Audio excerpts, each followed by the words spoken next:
Dözməyəcəm, çəkəcəm silahı başıma bir mərmiyə. Ölməyəcəm, yarın halını mən görüm deyə. Oldu nələr, bu yarım sevgi yalın dastanında qaldı mənə. Gəl, mən orada gözləyəcəm. Yalandı baxışların, məni məndən alan həmin. Evim vardı özləmimdə qavrulacaq bu ürəyim.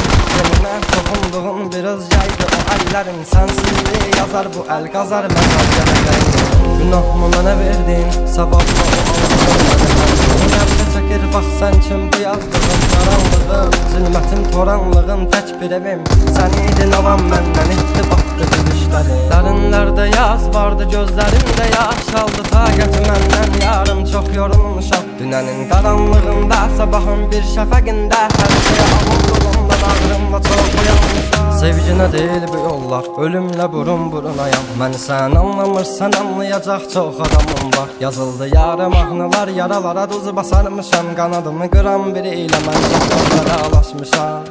Özməyəcəm, çəkəcəm silahı başıma bir mərmiyə. Ölməyəcəm, yarın halını mən görüm deyə. Oldu nələr, bu yarım sevgi yalın dastanında qaldı mənə. Gəl, mən orada gözləyəcəm. Dəli bu könül çalxalanır dərin dəniz boyunca. Üzüntülər hakim edib getmir heç nə yolunda.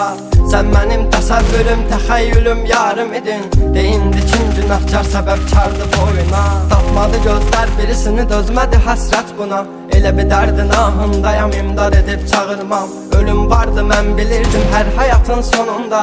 Çətin gəldi inan mənə, yoxluğunla yorulma. Görmədinmi sən, yoxsa gözüm mü bağlı? Hissini örtmüş buludum və sanki yağışlar yağır. Kimlərə mərhəm olunsan, niyə görə tək mənə ağrı? O vaxt dəvabinlə indi özgə yarasını sarır. Danışma sus buna qəlbim, soruşma yarın alını. Çəkəcəm beynimə bir mərmini qoy təkrarlamasın. O səsin qulaqlarından silinmir illərdir inan. Bu da bir susqunluqdan ibarət qoy darıxmasın.